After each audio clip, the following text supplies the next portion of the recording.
स्वागत है आपका हमारे चैनल में। आज हम समझेंगे एससीओ समिट 2025 क्या है। तो चलिए इसे आसान भाषा में समझते हैं। सबसे पहले बात करते हैं एससीओ की जड़ों की।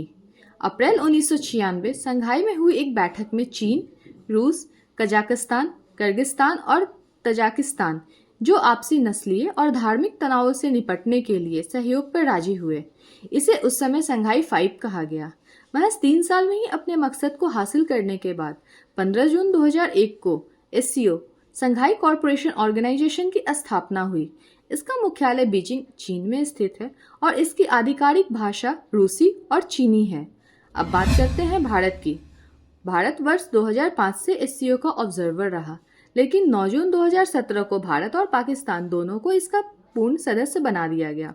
इसके बाद 4 जुलाई 2023 को ईरान और 4 जुलाई 2024 को बेलारूस भी सदस्य बन गए। चलिए अब नजर डालते हैं एससीओ समिट्स के सफर पे। एससीओ का पहला शिखर सम्मेलन 14 और 15 जून 2001 को चीन की संघाई में हुआ। तब से हर साल यह सम्मेलन नियमित रूप से आयोजित हो रहा है।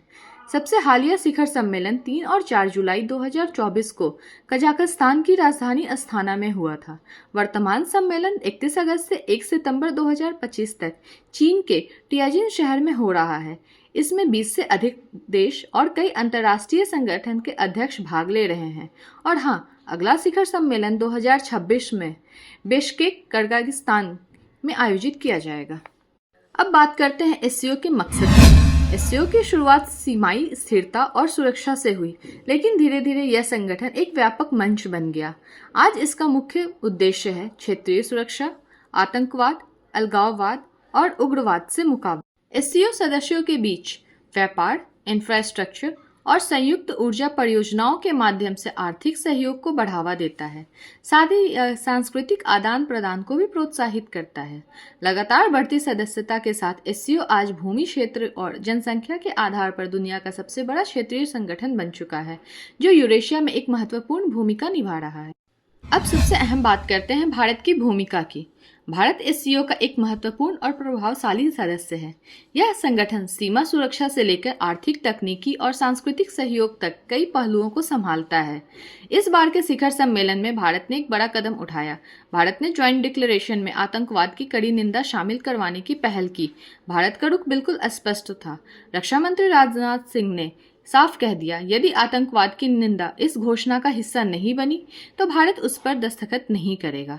भारत के इस दृढ़ और निडर रुख ने उसकी जीरो टॉलरेंस पॉलिसी को दुनिया के सामने रखा और साबित किया कि भारत एससीओ जैसे मंचों पर अपने राष्ट्रीय हितों और वैश्विक सुरक्षा दोनों के लिए महत्वपूर्ण भूमिका निभाता है।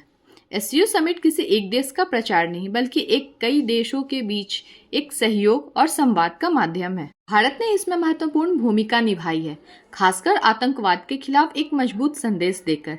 कुल मिलाकर एससीओ का उद्देश्य है रीजनल स्टेबिलिटी और मल्टीलैटरल कोऑपरेशन को बढ़ावा देना, न कि किसी खास राजनीतिक एजेंडे को। तो दोस्तों, यह था एससीओ समिट 2025 का पूरा सफर। अगर आपको ये वीडियो सरल और उपयोगी लगा तो लुमेन लर्न को सब्सक्राइब करें और कमेंट में बताइए कि आप कौन सा भाग सबसे रोचक लगा। मिलते हैं अगले वीडियो में, तब तक सीखते रहिए और उजाला फैलाते रहिए।